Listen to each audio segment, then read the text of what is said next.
Di ba't lahat tayo ay nais mabuhay ng kalugod-lugod sa Panginoon? Sino ba sa atin ang hindi? Watch until the end at ipapaliwanag ko sa inyo ang paraan kung paano tayo makakapanatiling nabubuhay ng ayon sa kalooban ng Panginoon.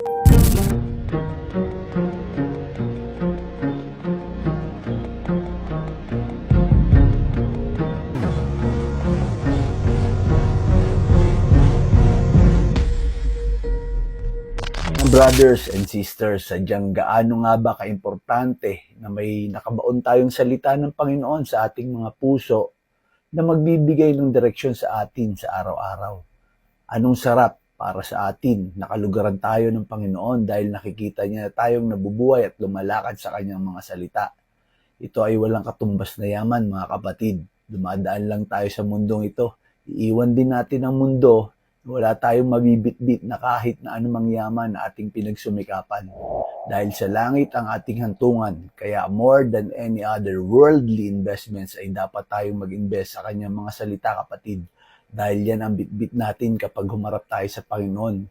Hindi ang yaman na ating naipundar. For the wages of sin is death. Ang ating word for the day, Psalms 119 verse 11. Your word I have hidden in my heart, that I might not sin against you. Sa verse na ito, we find powerful commitment to spiritual discipline. Ang importance na i-treasure natin ang mga salita ng Panginoon sa ating mga puso.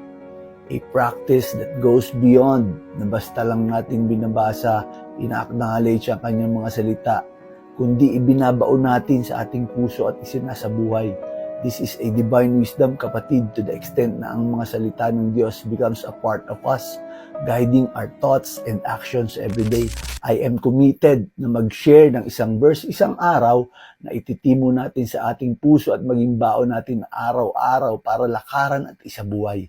Ito ang investment natin para magmana ng walang hanggang buhay na kasama ang Panginoon. Sabay tayong mag-reflect sa salita ng Diyos na siyang kailangan nating pagkain ng ating kaluluwa araw-araw.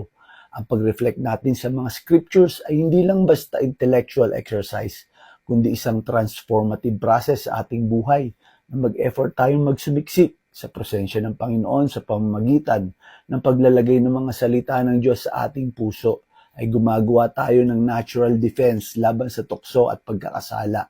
Sino ba sa atin ang gusto magkasala?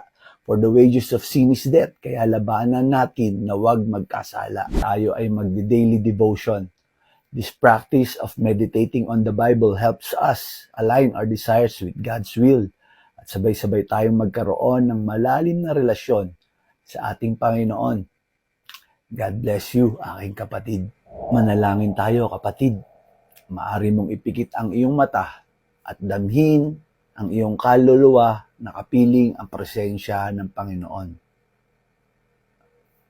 Panginoon, salamat sa iyong mga salita na nagsisilbing ilaw sa aming buhay at gabay tungo sa iyong katotohanan.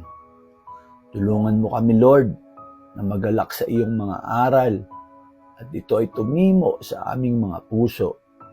Naway ang banal na Espiritu Santo ay tulungan kami na maabot namin ang spiritual discipline at maging ilaw sa aming daraanan.